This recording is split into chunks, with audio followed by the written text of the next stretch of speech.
Welcome to today's Explainer. We're jumping right into the human body today to look at three absolutely vital, highly interconnected organs that keep us going every single day. We're talking about the liver, the gallbladder, and the pancreas. Think of these as your body's unsung chemical engines. They literally filter our blood, digest our food, and keep our metabolism in check. But as we'll see, they're also incredibly vulnerable to viral invaders, structural damage, and get this, even their own powerful chemical products. So let's dive right in and see exactly what happens when these vital systems come under siege. Here's our roadmap for today's explainer. First up, the liver, factory under fire. Second, the gallbladder, storage pouch strikes back. Third, the pancreas, the engine overheats. And finally, we'll wrap up with essential patient care. Let's get to it. Section 1. The liver, factory under fire. So your liver is essentially a massive chemical factory. It's constantly metabolizing nutrients, pumping out essential proteins, and filtering out dangerous toxins. Because it processes almost everything that enters our bodies, when it faces viral invaders or sustained structural damage, the fallout isn't just local. It causes absolute systemic chaos. And I want you to look at this staggering number, 257 million. That is the estimated number of people globally living with just one specific viral invader, which is chronic hepatitis B. And that doesn't even count the millions more dealing with other forms of hepatitis or liver disease. It's truly a massive global health challenge. Okay, let's break down the main viral invaders responsible for this. Hepatitis. There are 5 main types you need to know about. Hepatitis A and E are primarily transmitted through the fecal-oral route, so usually contaminated food and water.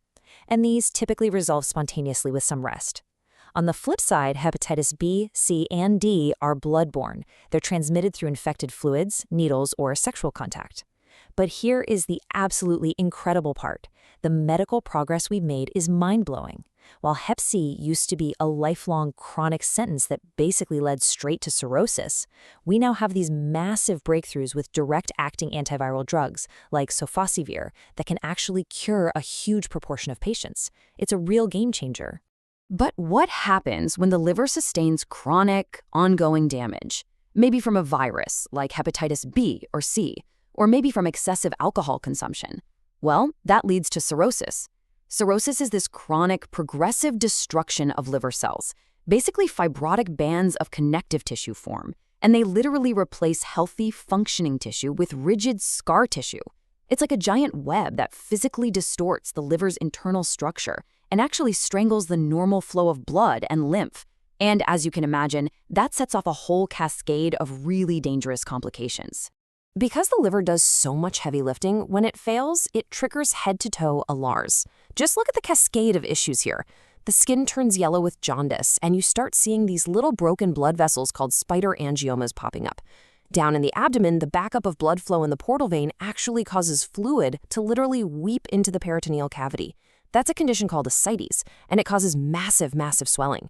You even see wild neurologic changes, like asterixis, which is this involuntary flapping tremor of the hands.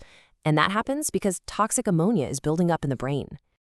Now, the liver is constantly producing bile to help us digest fats, right? But what happens when the very fluid that aids our digestion gets trapped on its way to the intestines? That brings us to Section 2. The gallbladder, the storage pouch, strikes back. So the gallbladder is basically a small, pear-shaped sac tucked right under the liver, and its whole job is to collect and concentrate bile. But to understand who is most at risk for developing stones in that pouch, a condition known as cholelithiasis, medical professionals use a really classic mnemonic. It's called the 5 Fs. The highest risk factors are being female, fat, which refers to obesity, fair, meaning certain ethnicities like white and Native American populations see higher rates, 40, referring to age, and fertile, meaning women who've had multiple pregnancies. And this is largely driven by the role of estrogen, which can actually crank up the cholesterol levels in bile. So most of these gallstones are basically just chunks of concentrated cholesterol. And when one of those stones manages to escape the gallbladder and lodges itself in the cystic duct or the common bile duct, the duct panics. It responds to this obstruction with intense spasms, trying desperately to push it through. This triggers severe pain in the right upper quadrant that often radiates straight to the back or shoulder. You might know it as biliary colic. And if that blockage completely stops the bile from flowing, the patient develops obstructive jaundice because their bile literally has nowhere to go but backward, straight into their bloodstream. A blocked duct is incredibly painful, for sure, but it can actually trigger something even worse. Think about this. What if the chemical engine designed to digest your food suddenly turns around and starts digesting itself? Section 3. The pancreas. The engine overheats. The pancreas has this fascinating dual role in the body. It produces insulin to regulate our blood sugar, and it pumps out highly potent enzymes to break down our food in the small intestine. But the core pathophysiology of pancreatitis really comes down to one terrifying word for when those enzymes go rogue: autodigestion. Normally, pancreatic enzymes just chill, they're inactive, until they safely reach the intestines. But in pancreatitis, which is often triggered by a gallstone blocking the duct or excessive alcohol use, these enzymes actually activate inside the pancreas. They begin to literally digest the pancreatic tissue, the fat, and even the elastic tissue in the blood vessels. It's essentially a severe internal chemical burn, and it can rapidly lead to hypovolemic shock, massive internal bleeding, and tissue necrosis. It's essentially a severe internal chemical burn, and it can rapidly lead to hypovolemic shock, massive internal bleeding, and tissue necrosis. It's absolutely crucial to differentiate how this disease actually presents. Acute pancreatitis is sudden and violent. We're talking severe, sudden onset abdominal pain radiating to the back, severe vomiting, and it can literally be fatal if cardiovascular or renal failure kicks in. Chronic pancreatitis, on the other hand, is a progressive, slow-burning disease. Repeated acute attacks over time lead to permanent tissue destruction. The pancreas eventually loses its ability to produce insulin, which leads to diabetes, and it loses its ability to produce enzymes, which leads to severe malabsorption of nutrients. And, we also have to address the grim reality of pancreatic cancer. This is a devastating disease. The 5-year survival rate is less than 10%. And the reason that survival rate is so terribly low is because the early symptoms are incredibly vague. I mean, we're talking about things like a dull pain in the upper right quadrant or just a painless onset of jaundice. So by the time the tumor has grown large enough to obstruct the bile duct and cause obvious alarming signs, the disease is usually quite advanced. Now, when surgical intervention is required for a tumor that's confined to the head of the pancreas, surgeons might attempt this radical overhaul known as the Whipple procedure, or a pancreaticoduodenectomy. And it is intense. The surgeon essentially removes the head of the pancreas, the gallbladder, parts of the duodenum, and sometimes even part of the stomach. Then they have to meticulously reroute and reattach the remaining stomach, the common bile duct, and whatever's left of the pancreas directly to the jejunum.